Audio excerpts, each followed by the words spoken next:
Nag-aaral yung mga bata para hindi lumabag sa kanyang mga utos. At pag lumabag, pinarurusahan. Opo, ma'am. Yes, Mr. Chair. Senator Risa, if I may, short interjection lang.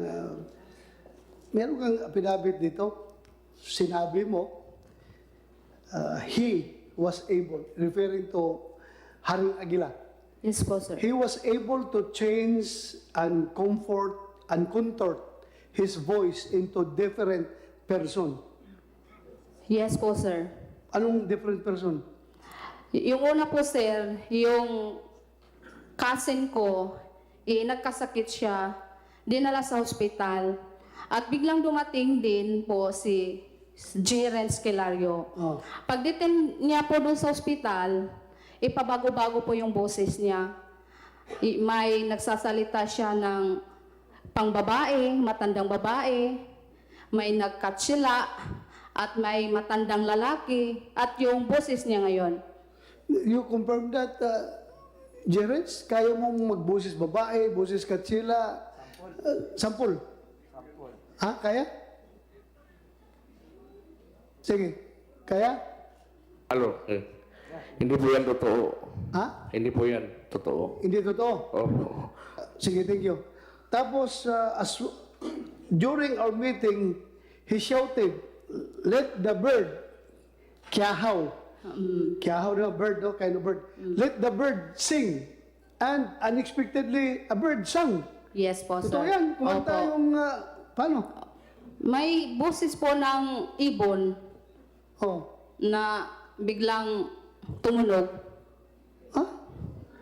There was a time that galing sa kanya o galing sa ibon. May ibon talaga dumating na kumakanta. Sabi niya, tingog langgam kiyahaw, at may tumunog na naman din na ibon. Okay There was a time that it was raining hard and Senor Aguila shouted, "Let the rain stop." And indeed, the heavy rain stopped.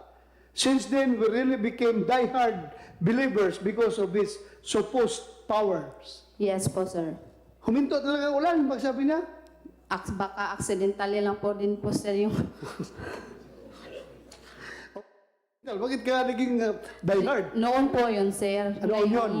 Yung sobrang diehard pa. Kaya nga po huminto ako sa pagtuturo. Okay, thank you. Senator Risa, go ahead. Salamat kay Mr. Chair. At ma'am, sabi din po ni Mr. Galanida, gusto daw nila magtayo ng school.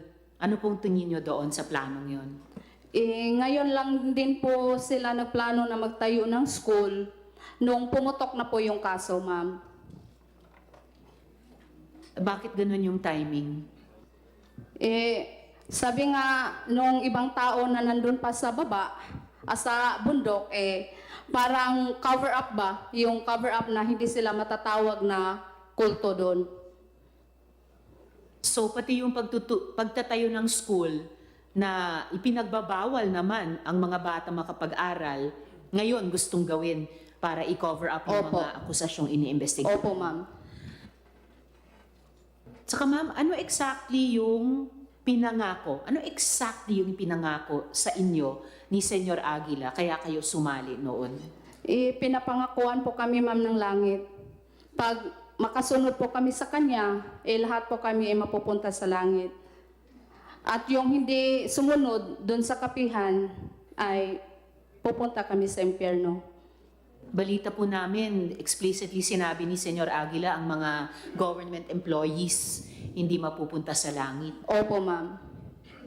Talagang napatingin kami sa isa't isa lahat dito na nagtatrabaho sa Senado. So, bakit po kayo nakumbinse noon na sumama? Dahil po sa mga insidenteng Opo. binasa ni Chair sa affidavit nyo. Opo, ma'am. Salamat po, Ms. Riza. Mr. Chair, isang follow-up question po kay Mr. Galanida at isa po kay Yes. Ms. Lovely kung maaari. Go ahead, go ahead. Salamat kayo, Mr. Chair.